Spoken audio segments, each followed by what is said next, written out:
JP Singh ji हमारे साथ मौजूद हैं।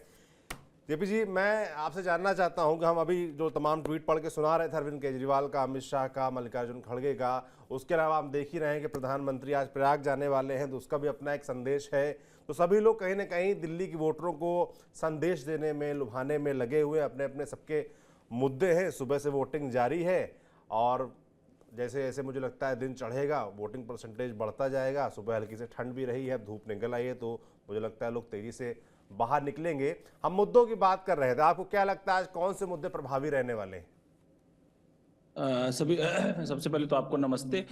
देखिए, मुद्दे तो कई सारे ऐसे हैं जो इस बार लोगों को प्रभावित कर रहे हैं, क्योंकि आप लोग तो खुद ग्राउंड पे रहते हैं। एज ए शिक्षक के रूप में जितना मेरा अपना आकलन है कि इस बार मुद्दे निश्चित तौर पे दिल्ली में प्रभावित रहेंगे। कल भी हम आपके स्टूडियो में थे, पंकज जी से हमारा डिस्कस हो रहा था।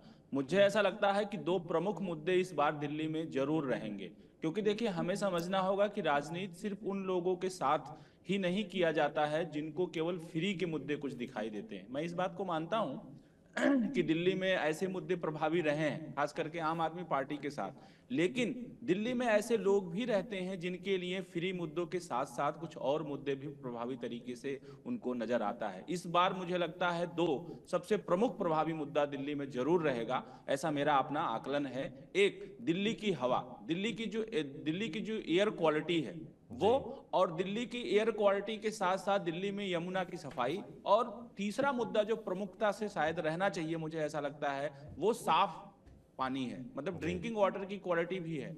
उसके अलावा चौथा प्रमुख मुद्दा अगर मेरे हिसाब से देखा जाए तो वो सड़कें निश्चित तौर पे रहेंगी। हम सभी दिल्ली में रहते हैं, दिल्ली की इतनी बुरी स्थिति सड़कों की कभी नहीं रही। दिल्ली विश्वविद्यालय के एरिया में पिछले मैं 20 साल से रहता हूं। अगर आप इधर आए होंगे तो आपने जी जरूर देखा होगा कि थोड़ा सा एरिया अगर सिविल लाइन का छोड़ दिया जाए तो पूरा एरिया सड़कों का कहीं ना कहीं से टूटा हुआ है। और इस बार जनता इन सब मुद्दों को ध्यान में रख करके ही मुझे लगता है अपने वोट करेगी।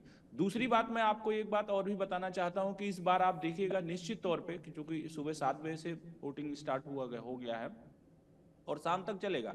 इस बार इलेक्शन कमीशन ने भी अपने इस चुनाव की जो तारीख है वो वीकेंड के पास ना ले जाकर के बीच में रखा हुआ है। आज सभी को पता है बुधवार है, वेडनेसडे है, तो मुझे लगता है कि इसके पहले भी 2 दिन वर्किंग था और इसके आगे भी 2 दिन वर्किंग है। तो मैक्सिमम लोग इस बार जरूर इस चीज को भी समझने की कोशिश करेंगे। जैसा कि हम लोगों के ऊपर लोग कहते रहते हैं कि वीकेंड में पड़ जाता है, सैटरडे को पड़ जाता है, तो लोग बाहर चले जाते हैं। तो डेफिनेटली इस बार चुनाव आयोग ने भी इन सब चीजों को सूझबूझ के साथ, अपनी बड़ी तत्परता के साथ इस दिन को तय किया है। तो मुझे लगता है कि अधिकतम लोग, मतलब अधिक से अधिक लोग इस बार मतदान करने जाएंगे। और एक बात मैं और भी कहना चाहूंगा, सभी राजनीतिक दल ने इस बार इस प्रयास को भी कहीं ना कहीं बड़ी गंभीरता से लिया है। इलेक्शन के टाइम हो, चाहे अभी सुबह सुबह जैसा कि आप बता रहे हैं ट्यूट आया हो, और तमाम जगह दिल्ली में प्राइवेट एजेंसीज और कई सारे एनजीओ, कई सारे गवर्नमेंट एजेंसीज ने अपने बिल्डिंगों पे, अपने आसपास इस तरीके के बड़े स्तर पे पोस्टर्स और लोगों को जागरूक करने के लिए कई सारी सामाजिक संस्थाएं ऐसी हैं जो लोगों के बीच में जा जा करके उन्होंने मतदाता जागरूकता को लेकर के लोगों को बहुत अवेयर किया है। तो मेरा अपना ऐसा आकलन है कि इस बार इन सब मुद्दों को देखते हुए एक तो जनता अधिक से अधिक आज जाकर के अपना मतदान करेगी, और मैं भी आपके टीवी चैनल के माध्यम से सभी लोगों से ये आग्रह करूंगा कि आप कम से कम मतदान केंद्र तक जाएं और अपना मतदान जरूर करें, क्योंकि मतदान करने के बाद ही इस चीज की स्पष्टता होती है कि हमने अपना मत किसको दिया है। बिल्कुल। तो ये मेरा जेपी अपना। जी, आपने ठीक बात बोली। हम भी लोगों से, दिल्ली की जनता से अपील करना चाहेंगे कि ज़्यादा से ज़्यादा संख्या पर वोट देने निकले, मतदान केंद्रों तक जाएं और दिल्ली का भविष्य तय करें। दिल्ली का भविष्य आज आपके हाथ में ही है। आज जो आप फैसला सुनाएंगे 8 तारीख को, वही हम जनता के सामने, आपके सामने, देश के सामने दोहराएंगे। आपको जो लगता हो कि दिल्ली के भविष्य के लिहाज से बेहतर है, उसका चुनाव करें, पर वोट ज़रूर डालें जाकर।